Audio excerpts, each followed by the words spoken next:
Ienāc darbnīcā ar domu pastīties uz ieplānotajiem projektiem un varbūt kaut ko piekārtot. Un es aizdomājos par kompresoru. Redz, tam nav atsevišķas slēdzes. Ja grib to ieslēgt, tad tas kontakts ir jāiesprauž kaut kur iekšā. Te tuvumā rozetes nav, tāpēc man nākas ņemt pagarinātāju, kas ir iesprausts tai kontaktā. Neparocīgi, sevišķi, ka tas vats te iet pa vidu. Pastījos uz augšu un skatos, te ir tāda viena gaisma. To ieslēdz ar šo slēdzi.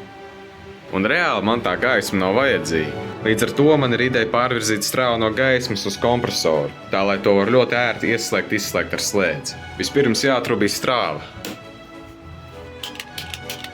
Tālāk jānoņem pati gaisma.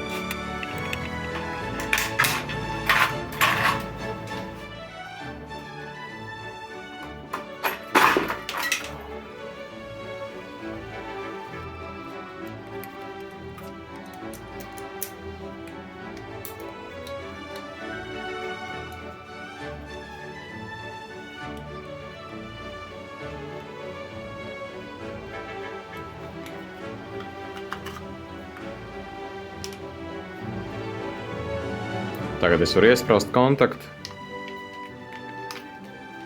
Man to prasītos arī kaut kā mazliet piestiprināt, lai tas nekarājās zem savu svaru.